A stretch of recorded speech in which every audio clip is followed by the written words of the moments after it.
नमस्कार, welcome to एडुस्फीयर। और एडुस्फीयर पे आपका स्वागत है। जैसा कि आज हम लोग बात करेंगे, चाइना है जो होस्ट कर रहा है इस साल एससीओ समिट को, और उसको अटेंड करने के लिए हमारे तरफ से हमारे एनएसए अजीत डोवाल चाइना पहुंचे हैं। यहाँ पे वेरियस न्यूज़ आउटलेट ने इसको कवर किया है। यहाँ पे देखिएगा article, in China NSA Ajit Doval urge SCO member states counter terrorism without double standard. तो यहाँ पे चाइना की तरफ, इंडिया की तरफ से चाइना को ये स्टेटमेंट्स, बहुत सारी वेरियस इश्यूज़ पे बात हुई है। उनमें से एक ये है कि in meeting with Chinese foreign minister NSA Ajit Doval and call for countering terrorism. तो इंडिया की तरफ से सीधे दो टूक में बात की गई है चाइना से कि आतंकवाद पर डबल स्टैंडर्ड नहीं चलेंगे। लेकिन जैसा कि आप लोग जानते हैं, पाकिस्तान को अभी भी चाइना जैसी कंट्री अपने PL-15 मिसाइल्स दे रहा है, और आगे बात चल रही है जैसा कि अपना चाइना का जो अपना 5th जनरेशन फाइटर जेट है वो पाकिस्तान को पकड़ाने की बात चल रही है, और जो कि यूज्ड होने हैं अगेंस्ट इंडिया। तो मुझे नहीं लगता कि चाइना जैसी कंट्री को इन बातों का कोई असर भी होता होगा। और ये हैं चाइना के फॉरेन मिनिस्टर वांग, और ये हैं एनएसए अजीत डोवाल इंडिया के। तो ये एससीओ कंट्रीज़, यहाँ पे हर साल ही ये समिट्स ऑर्गेनाइज की जाती है वेरियस कंट्रीज़ में, जो जो इसके मेंबर हैं। और चलिए आगे हम लोग बात करते हैं इसका। अजीत डोवाल जो है कि अचानक चाइना के दौरे पे निकले हैं, और तुरंत बाद रशिया की तरफ से इंडिया को लेकर एक बड़ा संकेत आया है। क्या कोई बड़ा जियोपॉलिटिकल खेल शुरू हो चुका है? क्या रशिया और चाइना दोनों इंडिया के साथ अपने टर्म्स सेट करने की कोशिश कर रहे हैं? और क्या ये इंडिया के लिए डिप्लोमेटिक जीत बन सकती है? इंडिया के national security adviser Ajit Doval ने हाल ही में चाइना का दौरा किया, और वो भी एक बहुत ही क्रिटिकल समय पर। बीजिंग में उनका भव्य स्वागत हुआ। चाइनीज़ फॉरेन मिनिस्टर वांग यी के द्वारा डोवाल का ये दौरा था शंघाई कॉरपोरेशन ऑर्गेनाइजेशन के तहत, लेकिन इससे भी ज़्यादा महत्वपूर्ण था कि इन बायलैटरल टॉक्स का बैकड्रॉप जब इंडो चाइना टेंशंस अभी भी ईस्टर्न लद्दाख में अनरिजॉल्व है।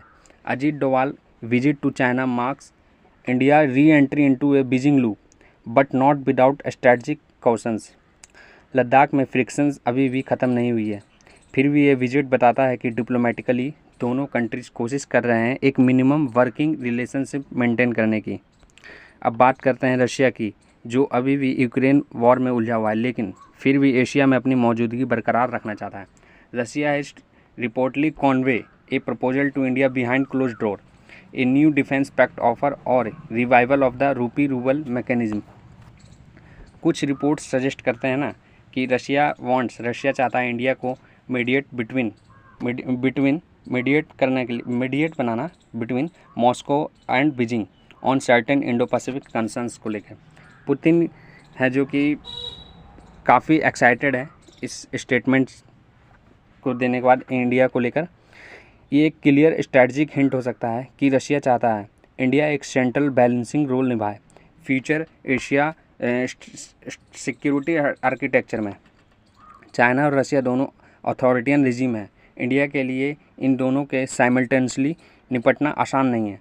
While Russia is Indian time tested partner, China is a regional challenger. China ने अभी तक ना तो LAC पर डिसएंगेजमेंट पूरी की है, और ना ही वो इंडिया के इंडो पैसिफिक स्ट्रेटजी से खुश है। वहीं रशिया ओपनली क्रिटिसाइज़ नहीं करता चाइना को। ये एक है जो बहुत ही कॉम्प्लेक्स ट्रायंगल बना देता है इंडिया के लिए। अजीत डोवाल का जो विजिट शायद इसी वजह से और भी स्ट्रेटजिक बन जाता है, क्योंकि इंडिया को चाहिए क्लैरिटी, और वो क्लैरिटी शब्द है शायद है सिर्फ एक वन डिप्लोमेसी से पॉसिबल है। इंडिया ने अपनी फॉरेन पॉलिसी को पिछले कुछ सालों में कम्प्लीटली रीब्रांड किया है। अब इंडिया ना तो किसी के एक ब्लॉक का हिस्सा है, और ना ही किसी कैंप में झुक रहा है। India multi alignment in the new non alignment, flexibility at firm. Ajit Doval जैसे टॉप सिक्योरिटी माइंड्स का रोल यह क्रिटिकल है। वो ना सिर्फ मिलिट्री प्लानिंग समझते हैं, और बल्कि डिप्लोमेटिक सिग्नलिंग भी। काफ़ी देखा जाए तो जो मोदी गवर्नमेंट में काफ़ी वाइज पर्सन है, वो डिप्लोमेट हैं। मोदी गवर्नमेंट ने पिछले 10 सालों में प्रूव किया है कि इंडिया अब सिर्फ रिएक्ट नहीं करता, प्रोएक्टिव स्ट्रेटजी अपनाता है। चाहे वो क्वाड हो या फिर ब्रिक्स हो या फिर SCO हो, इंडिया हर जगह अपने टर्म्स पे बात करता है। अब व्हाट कमिंग नेक्स्ट, अब हम लोग देखेंगे कि रसिया में push India for deeper defence collaboration beyond BrahMos, या फिर चाइना में demand a new LAC disengagement framework. इन मीटिंग्स में ये सब बातें हो सकती हैं। India might push both countries to recognise it Indo Pacific leadership role.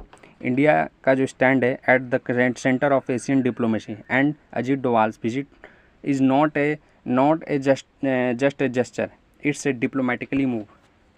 रसिया और चाइना के बीच फंसी हुई दुनिया में इंडिया ने अपनी एक यूनिक पहचान बनाई और अजीत डोवाल जैसे एक्सपर्ट्स उस पहचान को और मजबूत कर रहे हैं।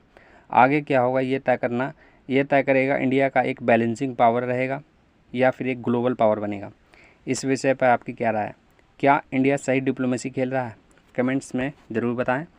अगर आपको ये जियोपॉलिटिकल इंसाइट चाहते हैं तो चैनल को सब्सक्राइब कीजिए और जुड़े रहिए हमारे साथ एडोस्फेयर के साथ, और मिलते हैं नेक्स्ट वीडियो में। जय हिंद, जय भारत।